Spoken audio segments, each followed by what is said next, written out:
욥기 2장 1절에서 13절까지 말씀을 다 같이 봉독하시겠습니다. 또 하루는 하나님의 아들들이 와서 야훼 앞에 서고 사단도 그들 가운데에 와서 야훼 앞에 서니 야훼께서 사단에게 이르시되 내가 어디서 왔느냐. 사단이 야훼께 대답하여 이르되 땅을 두루 돌아다녀 여기저기 다녀왔나이다. 야훼께서 사단에게 이르시되 내가 내 종 욥을 주의하여 보았느냐. 그와 같이 온전하고 정직하여 하나님을 경외하며 악에서 떠난 자가 세상에 없느니라. 내가 나를 충동하여 까닭 없이 그를 치게 하였어도 그가 여전히 자기의 온전함을 굳게 지켰느니라.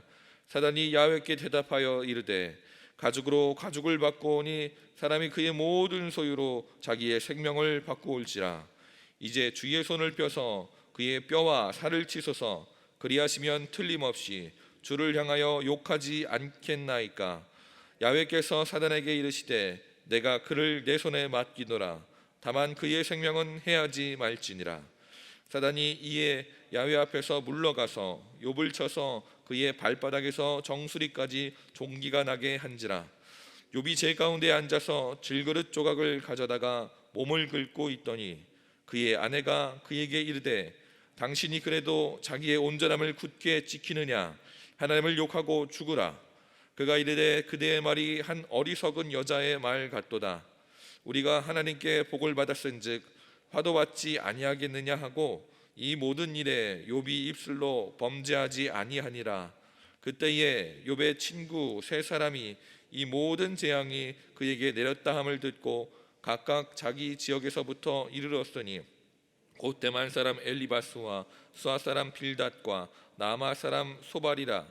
그들이 욥을 위문하고 위로하려 하여 서로 약속하고 오더니 눈을 들어 멀리 보매 그가 욥인 줄 알기 어렵게 되었으므로 그들이 일제히 소리질러 울며 각각 자기의 겉옷을 찢고 하늘을 향하여 티끌을 날려 자기 머리에 뿌리고 밤낮 7일 동안 그와 함께 앉았으나 욥의 고통이 심함을 보므로 그에게 한마디도 말하는 자가 없더라.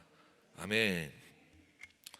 오늘 우리는 방금 읽으신 욥기 2장 1절부터 13절까지 읽었는데요, 10절까지의 말씀을 가지고 고난 중에 잊지 말아야 할 두 가지라는 제목으로 함께 은혜 나누고자 합니다. 제가 교구장이 되고 나서 성도님들과 함께 신앙생활을 하다 보니 드는 생각이 성도님들의 삶에 고난이 의외로 좀 많다라는 생각이 들었습니다. 그런데 그 고난이 항상 우리가 견뎌낼 수 있을 만큼의 무게를 가졌으면 좋겠는데 때로는 우리가 견뎌내기 힘들 만큼의 버거운 무게로 다가올 때가 있더라고요.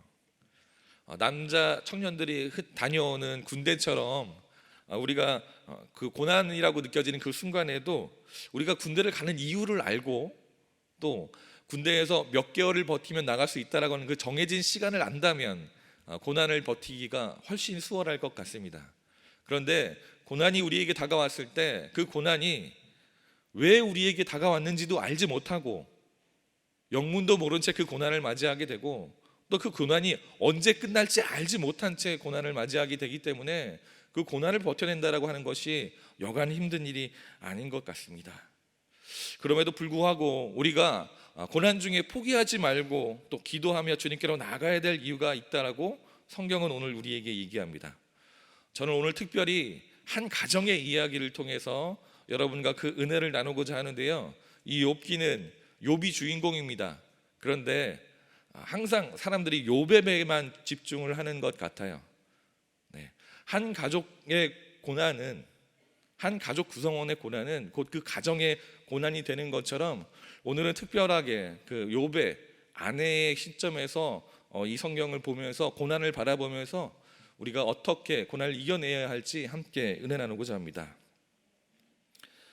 성경은 욥의 아내가 어떤 사람이라고 한마디도 나오지 않습니다. 욥의 아내가 등장하는 부분은요, 딱 이거예요. 남편에게 당신 그렇게 고생스럽게 살 바엔 차라리 하나님을 저주하고 죽어요, 이 대사 한마디예요. 그런데 욥의 삶에 언제나 아내가 함께 했다라고 하는 전제를 가지고 이 글을 바라보면 또 다른 모습이 됩니다. 욥의 아내는 지금 어떤 사람입니까? 동방에서 가장 하나님이 인정받는 대단한 사람의 아내예요. 그러니까 모든 사람들에게 존경을 받는 남편을 가진 자이고요. 그리고 자녀는요, 아들이 7에 딸이 3이에요. 자, 7은 우리가 잘 알고 있는 성경에 나오는 완전 숫자잖아요. 그리고 3도 굉장히 의미 있는 삼위일체해라고 해서 성경에서 굉장히 의미 있는 숫자다고. 그런데 이 숫자가 합쳐서 10명, 이 10도 굉장히 의미 있는, 성경에 있는 의미 있는 숫자거든요. 그러니까 아들 7, 딸 3, 합쳐서 10명. 이것은 그녀가 굉장히 하나님께 축복을 받아서 자녀의 구성원에서도 굉장히 축복받았다라고 얘기하는 거예요. 우리가 흔히 얘기할 때 뭐 딸을 먼저 낳고 그 다음에 아들을 낳으면 100점 뭐 이렇게 따지는 것처럼 지금 이 성경으로 성경이 우리에게 그들이 낳은 자녀들이 굉장히 그렇게 이상적인 구조를 가지고 있다, 구성원을 가지고 있다라고 얘기하는 것이고, 이어서 나오는 소의 숫자와 양의 숫자와 나귀의 숫자 이런 것들도 그 숫자만으로 그냥 많다 이게 아니라 그가 가지고 있는 숫자가 재물의 수가 그렇게나 충만하고 많은 숫자였다라고 하는 것을 의미하는 것이죠. 자, 이것만 보더라도 지금 그녀는 어떤 위치에 있는 여자입니까? 남편은요, 주변에 있는 모든 사람이 그를 존경하고 인정할 만한 위치에 있는 사람이고, 자녀들 또한 자식 농사도 잘 지었고요, 그의 집은 또한 막강한 부를 가졌고, 그들이 또한 막강한 권력과 부만 가진 것이 아니라 사람들에게 인정받고 존중받는 그런 집안이었다라고 하는 거예요. 모든 사람의 부러움을 사는 대상이었다라고 하는 것이죠. 그런데 이 행복한 삶이 영원할 것만 같았는데 하루아침에 무너지게 됩니다. 그들이 갖고 있던 모든 재산들이 누가 약탈하거나 빼앗거나 불타 없어집니다. 그리고 마지막으로 자녀들이 바람의 돌풍으로 인해서 집이 무너지면서 자녀들이 죽음을 맞이하게 되죠. 차례대로 종이 와서 욥에게 하는 얘기를 옆에서 듣고 있던 이 아내가 욥과 같이 충격을 받지 않았을까요? 그런데 욥은 그 이야기를 듣고 자녀들의 시체를 수습하러 그곳으로 달려간 것이 아니라 그 자리에서 옷을 찢고 머리에 죄를 뿌리고 무릎을 머리 사이에 넣고 하나님께 예배를 드렸다라고 성경은 얘기합니다. 그가 이렇게 한참 동안에 하나님께 나아갔을 때 바로 그 시간에 엄청난 일을 당하고도 그 일이 미처 체감되지 않는 그때에 자녀의 시신을 수습하고 살림을 수습했던 사람이 누구일까요? 아마도 그의 아내가 자녀들에게 가장 먼저 달려가지 않았을까요? 그리고 하나님만 바라보고 예배하고 하나님께 기도하고 있는 남편을 뒤로 한 채 살림을 챙기는 그 역할도 아내가 감당을 해야만 했었을 거예요.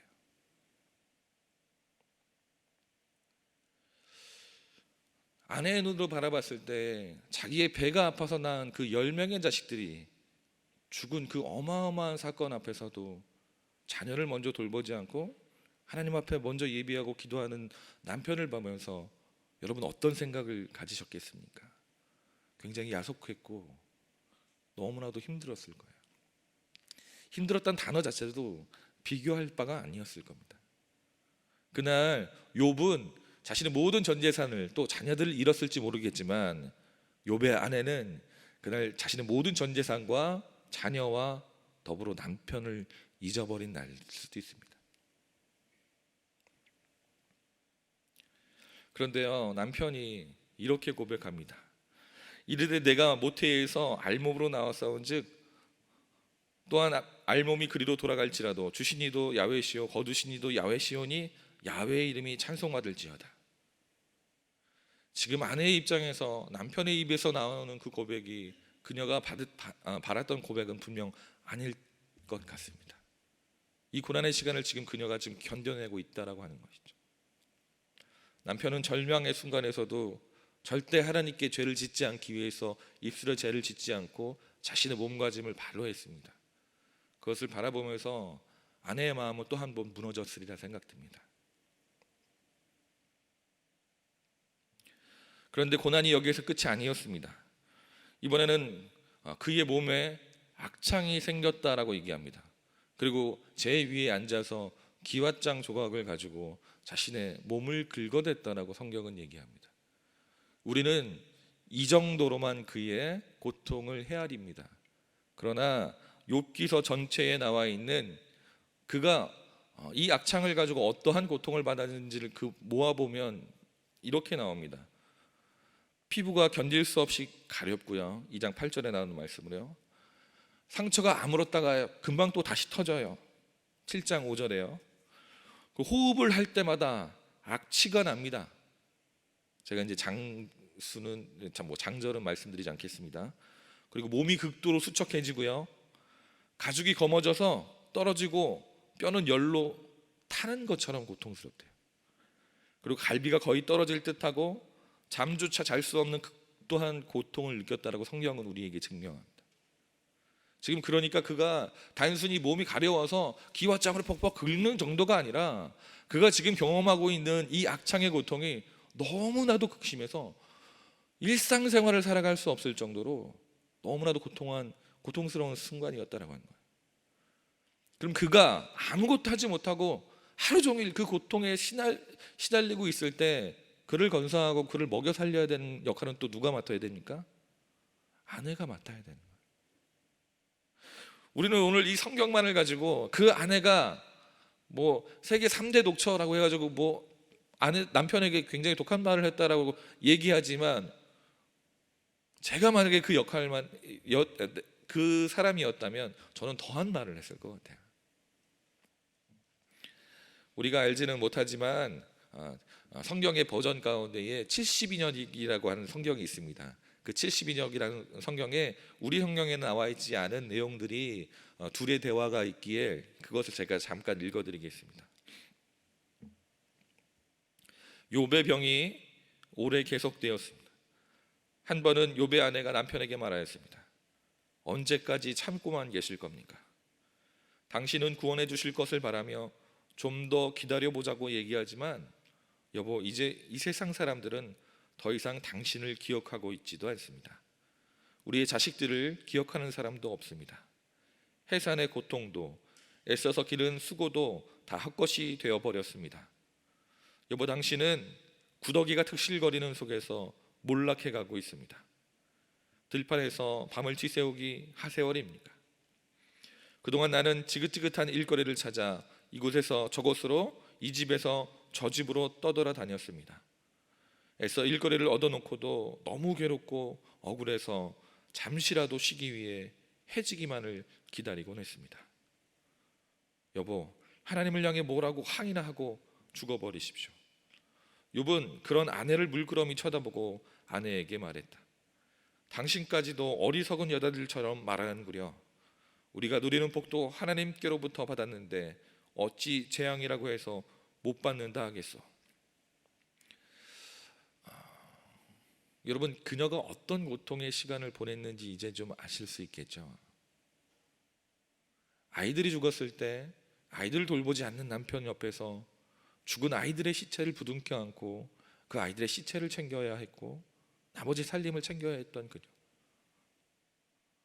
제대로 슬퍼할 새도 없이 병들어서 아무것도 할 수 없는 남편을 봉양하기 위해서 여태껏 한 번도 해보지 못한 허드렛 일을 위해서 남의 집에 가고 또 옮겨다니면서 그 허드렛 일을 배워가면서요, 너무나도 고되고 힘들고 어려워. 그녀에게 있어서는 그냥 지옥 같은 나날들을 매일매일 보내야 했는데 보내는 게 아니라 견뎌내야 했다는 거예요. 매일 저녁이 되기만을 기다리면서 그 고된 중노동을 버텨가면서 정신적인 고통을 감내해야 했다라고 하는 것이죠. 그렇기 때문에 오늘 우리는 그녀가 왜 남편에게 그러한 말을 했는지를 깨달아 알 수 있습니다. 이건 어느 정도 굉장히 순화시켜서 얘기한 것이 아닐까 생각됩니다. 모두의 부러움을 샀던 여인은 이제 세상에서 가장 비참한 여인이 되고 말았습니다.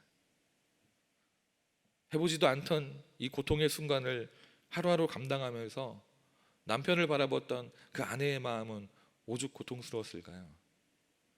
그런데 이런 한 가정의 이 고난이, 견딜 수 없는 이 고난이 여기에서 끝나는 것이 아니라 그녀가 욥 옆에서 하나님 앞에서 끝끝내 자기의 신앙을 순전하게 지켜내고 하나님과의 대화를 통해서 다시금 회복될 때 그 옆에 그녀가 또 함께 있었다라는 거예요. 성경은 어디에도 그녀가 욥을 떠났다라고 얘기하지 않습니다. 마지막 순간까지 그녀는 욥과 함께 했다라는 거예요. 그러면 마지막 순간까지 남편을 버리지 않고, 아무런 쓸모없는 그 남편을 버리지 않고 그 남편을 끝까지 지켜냈던 그 여인, 우리가 욕할 수 있을까요? 이 가정의 고난을 지금 이제 욥의 아내의 시선에서 바라봤는데요. 오늘 본문의 내용은 이렇죠. 두 번째 천상회의입니다. 하나님께서 하나님의 사자들을 불러놓고 거기에서 사단에게 보고를 받습니다. 그리고는 하나님께서 통쾌하게 사단에게 1차 시험을 욥이 통과했노라고 자랑하시죠. 그랬더니 이번에는 사단이 제사를 잃어버리니까 아직 생명은 남아있으니까 그렇게 하는 겁니다 라고 얘기해서 이제는 그 육신을 치게 허락을 해주십니다. 이런 황당한 이 말씀 속에서 우리는 대체 어떻게 고난 가운데에 이 고난을 이겨낼 수 있는지를 배울 수 있을까요? 오늘 본문 말씀은 우리에게 두 가지를 얘기합니다. 첫 번째는 우리의 삶의 주인이 하나님이실 때 안전할 수 있다라고 하는 겁니다. 2장 1절에서 8절까지 말씀을 보면요, 천상회의 장면이 나와요. 여기서 우리는 욥의 의사와는 아무런 상관없이 그에게 두 번째 고난이 가해질 것이 결정되는 것을 보게 됩니다. 욥에게 한 번도 물어본 적이 없어요. 그냥 하나님이 사단과 내기를 통해서 이런 어처구니 없는 고통이 그에게 가해졌다라고 하는 겁니다. 욥과 같이 우리의 의사와는 상관없는 고난이 우리에게 닥칠 수 있습니다.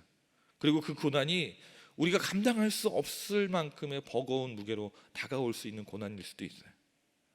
그렇다면 그럼에도 불구하고 하나님께서 우리의 삶의 주인 되시면 우리의 삶을 지켜주시고 그 고난을 이길 수 있는 힘과 능력이 되어 주신다라는 것입니다.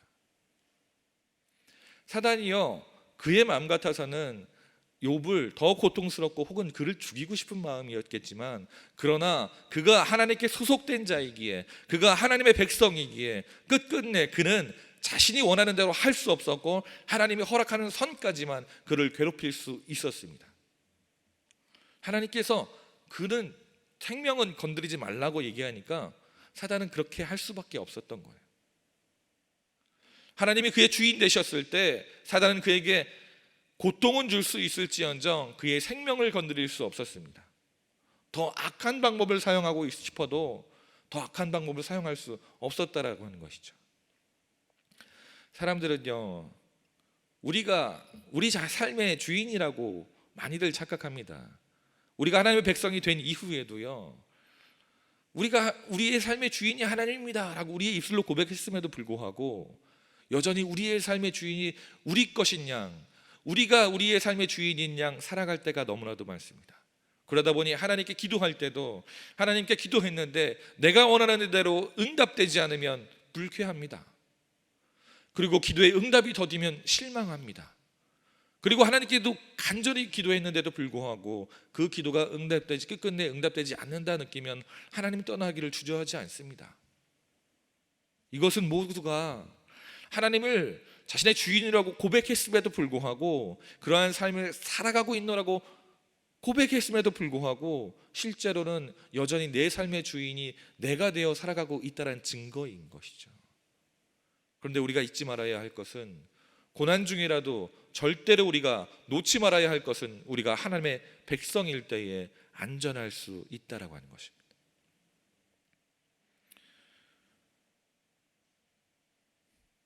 짧은 인생을 살아봤지만, 여러분들에 비해서 제가 굉장히 짧은 인생을 살아봤지만, TV에서 또 드라마에서 나오는 황당한 또 말도 안 되는 그러한 고난과 그러한 사건들이 우리의 삶의 주변에서 또 내 삶에서 일어나더라고요.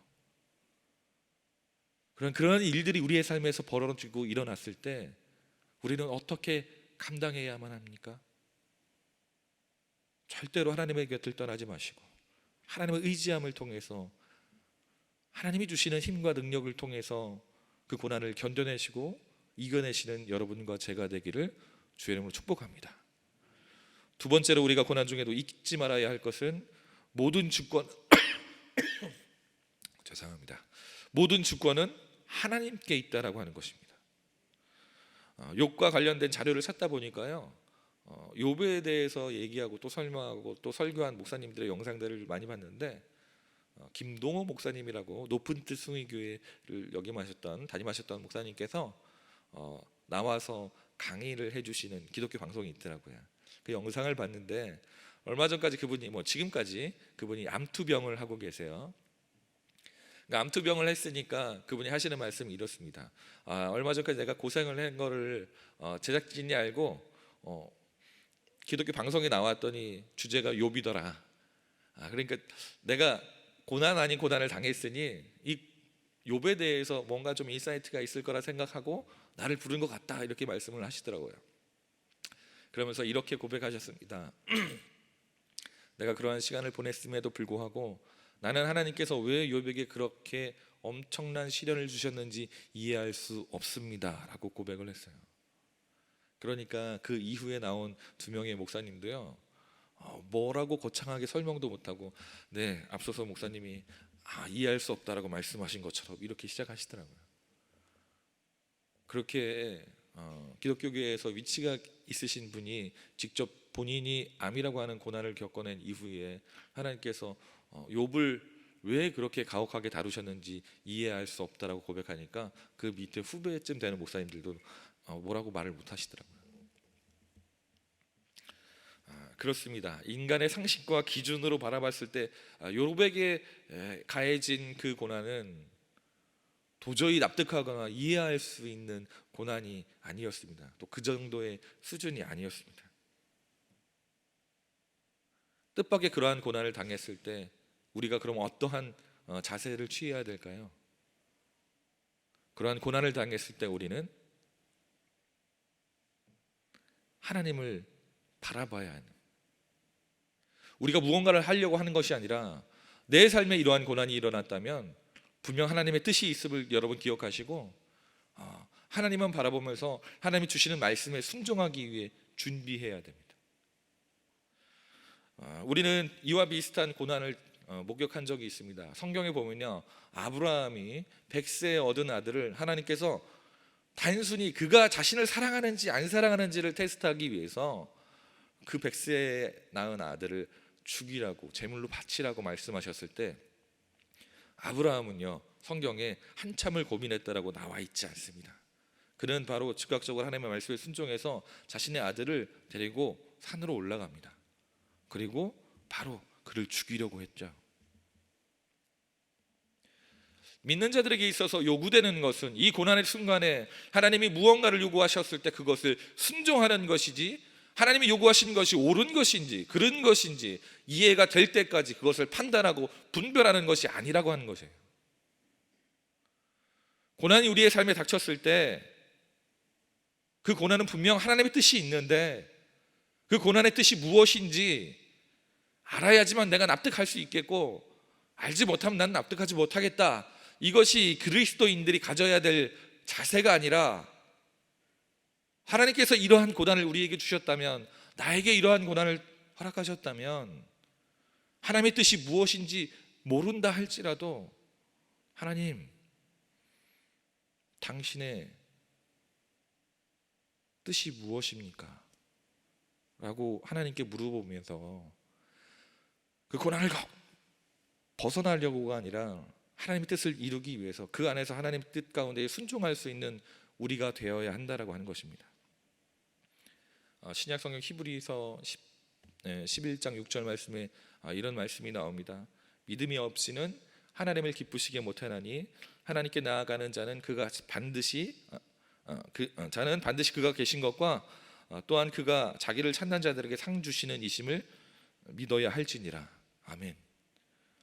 오늘 하나님은 우리에게 그 고난의 순간에 믿음을 요구하고 계실 것입니다.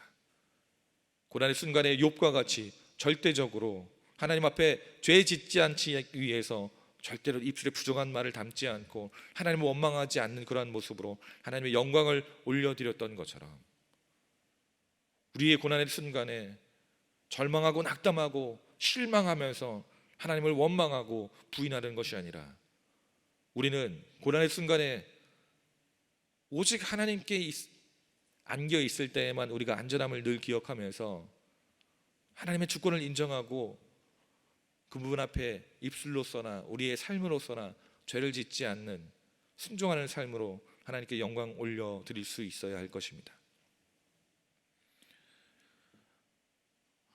삶을 살아가다 보니, 또 성경을 읽어보니 고난은 언제나 우리의 가장 약한 그런 부분으로 오더라고요. 코로나로 인해서 많은 가정이 무너지는 고난을 겪게 됩니다.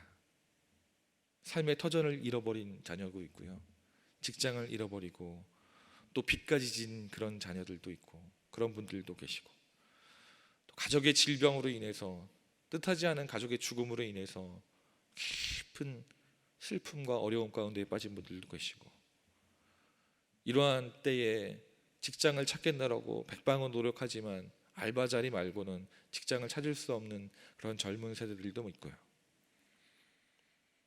집값이 너무 뛰어서 부모의 도움 없이는 집조차 마련할 수 없는 세대들이 결혼이라고 하는 큰 일을 앞두고 있고요.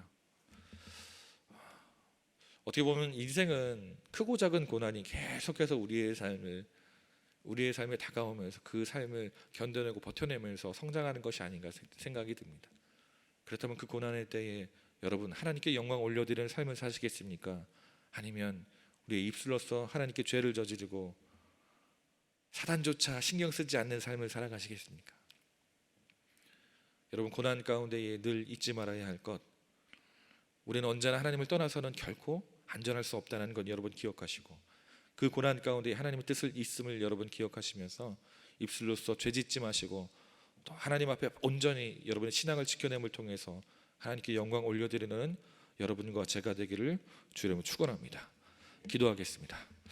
하나님, 주님 감사합니다. 하나님, 오늘도 욥의 고난을 통해 하나님 우리의 삶을 돌아보게 하시니 감사합니다.